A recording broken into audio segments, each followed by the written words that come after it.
విద్యా బుద్ధులు నేర్పించాల్సిన కళాశాల ప్రిన్సిపాల్ విద్యార్థుల పట్ల అసభ్యంగా ప్రవర్తిస్తున్న సంఘటన కృష్ణా జిల్లా మచిలీపట్నంలో వెలుగులోకి వచ్చింది.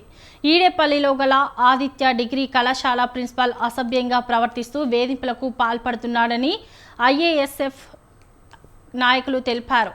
మహిళా విద్యార్థుల పట్ల అసభ్యంగా ప్రవర్తిస్తున్న ప్రిన్సిపాల్పై చర్యలు తీసుకోవాలని వారు డిమాండ్ చేశారు. కళాశాల ముందు బైఠాయించి ఆందోళన చేశారు.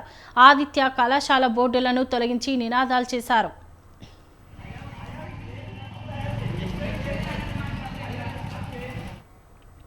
గత 4 రోజుల క్రితం ఆదిత్య కళాశాల ప్రిన్సిపాల్ రాజశేఖర్ మహిళా విద్యార్థుల పట్ల లైంగికంగా వేధింపులకు పాల్పడుతున్నారని ఆరోపించారు. మహిళా విద్యార్థులతో అసభ్యకరంగా వాట్సాప్ చాటింగ్ చేస్తున్నాడని వాపోయారు. విషయాన్ని యాజమాన్యం దృష్టికి తీసుకువెళ్లగా పట్టించుకోవడం లేదని నాయకులు వాపోయారు.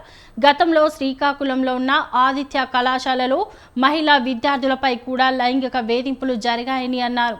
ప్రిన్సిపాల్పై చర్యలు తీసుకోకపోతే రాష్ట్ర వ్యాప్తంగా ఉన్న ఆదిత్య కళాశాలల నిర్వహణను అడ్డుకుంటామని ఏఎస్ఎఫ్ఐ నాయకులు హెచ్చరించారు.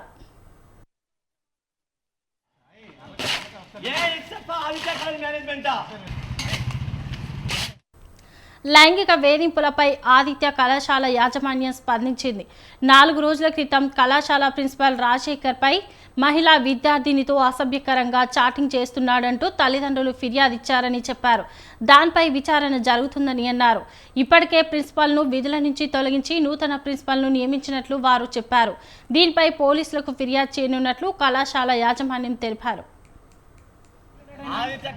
కృష్ణా జిల్లాలో ఉన్నటువంటి మచిలీపట్నంలో ఆదిత్య డిగ్రీ కళాశాలలో ఆడపిల్లలు వాళ్ళు అనేక రకాలుగా ఇబ్బంది పడుతున్నారు. ఎందుకంటే ఇక్కడ ఉన్నటువంటి కళాశాల ప్రిన్సిపల్ గారు వారితో వాట్సాప్లో అసభ్యకరంగా చాట్ చేయడం, వారు ఉన్నటువంటి హౌసెస్కి ప్రిన్సిపల్ ఉన్నటువంటి హౌస్లో ఈ పిల్లల్ని ఇంటికి రమ్మని చెప్పడం, వాళ్ళతో మిస్బిహేవ్ చేయడం, ఆ పద్ధతిలో ఉన్నటువంటి పిల్లల్లో ఒక అమ్మాయి వారి యొక్క సమస్యలు అన్నయ్య ఇట్లా ఎదుర్కొన్నామని చెప్పి తెలియపరచంగా ఏఎస్ఎఫ్ నాయకత్వం ఈరోజు కళాశాలకు వెళ్తే మేము వస్తున్నామని తెలిసిన వెంటనే చైర్మన్ గారు, సెక్రటరీ గారు, కళాశాల చైర్మన్, సెక్రటరీ ఇద్దరు వచ్చిన తర్వాత మేము వెళ్ళి అడుగుతుంటే పిల్లలు ఇంకా ఏమైనా సమస్యలు ఎదుర్కొన్నారో ఆ సమస్యలు తెలుసుకుందామని చెప్పి ఏఎస్ఎఫ్ నాయకత్వం లోపలికి వెళ్తుంటే మేము పర్మిషన్ అడిగినప్పటికీ మీరు ఎవరు కూడా రాకూడదు, మాకు 40 క్యాంపసెస్ ఉన్నాయి రాష్ట్ర వ్యాప్తంగా కూడా, ఎక్కడ కూడా మేము